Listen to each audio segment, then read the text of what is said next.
Pour ligne de profil en long création par listing, nous allons utiliser le listing que l'on a généré lors de l'export de listing de courbe de projet.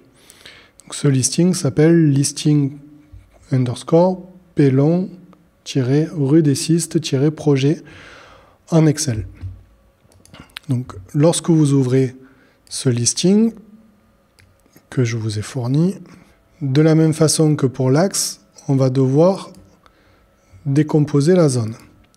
On va quitter ici et on va réduire notre Civil 3D pour afficher les deux informations.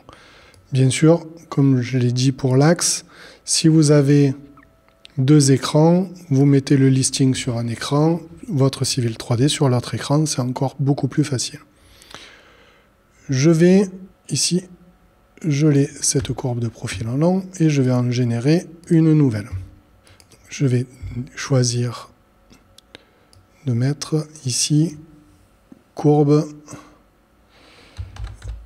projet listing.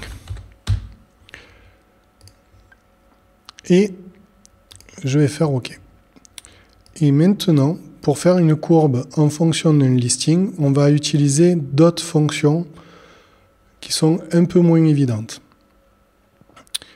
D'abord, plutôt que de passer par ici les outils de tangente, de création de tangente, on va passer par les outils de création un peu comme on a fait avec l'axe en plan pour créer juste les tangentes fixes, donc soit les pentes, soit les rampes.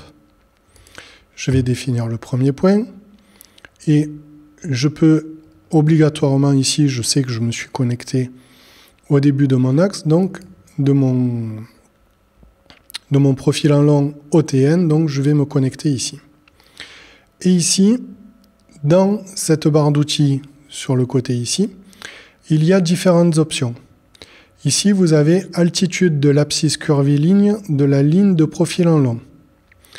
Donc je vais pouvoir choisir à une abscisse donnée l'altimétrie. Ou une autre fonction qui est très utile ici, c'est la longueur du talus de la ligne de profil en long. En fait, ça pourrait correspondre à la longueur par rapport à la pente. Donc soit j'utilise longueur pente, soit abscisse Z. Et donc je peux choisir, entre cette option ou cette option. Et ces options-là, je peux les sélectionner dans ma commande en cours. Ce sont des sous-commandes, des commandes cachées, des commandes invisibles. Donc, je vais vous proposer de créer une fois avec l'un, une fois avec l'autre. Donc là, je vais choisir altitude de l'abscisse curviligne. Donc, je vais choisir le profil en long, ce qui peut paraître bizarre vu qu'on est déjà en cours dans la commande. C'est pas grave. Vous choisissez maintenant l'abscisse curviligne, donc qui est de 3,34. Et on va choisir l'altitude, qui est 93,258. Et voilà. Ici, on a tracé notre premier élément qui part bien du TN et qui vient se connecter à l'abscisse 3,34,93,258. Maintenant que je suis à ce point-là, il faut que je définisse ce point-là d'origine. Donc je suis obligé de rester dans cette commande d'altitude de l'abscisse curviligne. Parce que c'est bien, je suis obligé de démarrer avec une abscisse curviligne ma pente, donc celle-là, et à une altitude donnée. Donc je reprends, et là je vais dire que je suis à 187,47, entrée, pour une altitude de 91,97. Je valide. Et là je vais faire échappe, et ça me permet de voir à quelle altimétrie je démarre ma droite. Ensuite, je vais venir sélectionner cette option longueur du talus du profil en long pour pouvoir gérer cette pente-là. Et je vais valider cette option-là.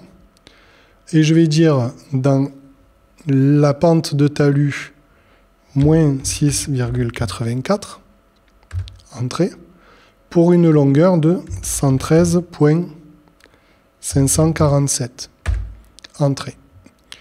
Et voilà, ma droite qui s'est fait jusqu'à la bonne longueur qui va correspondre à cette valeur-là. Alors, ici, il faut que je fasse échappe, forcément, pour sortir de cette commande-là et pour revenir à celle-là.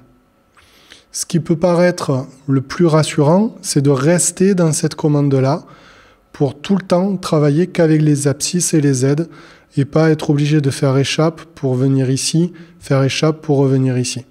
Au moins, on reste tout le temps dans cette option-là, mais il fallait que je vous montre les différentes possibilités. Donc maintenant, je vais rester dans cette option-là et je vais faire 411,07 entrée et à l'altitude 80,719 entrée. Et là, je ne vais pas m'embêter, je vais faire carrément échappe et je vais venir me raccorder à l'extrémité ici, car je sais que je me raccorde sur la fin. Et je vais valider OK. Et maintenant, la seule chose que je vais avoir à faire, donc ici je vois j'ai bien mes 0,50% comme je l'avais tout à l'heure. Ici, les mêmes pentes, 6,84, c'est bien ce que j'avais ici. Et ici, je vais démarrer donc avec 5,38 moins 5,44. Ça, c'est toujours un peu en fonction des valeurs que je rentre et que j'ai saisies à la main. Donc pour les paraboles, maintenant, je vais venir sélectionner.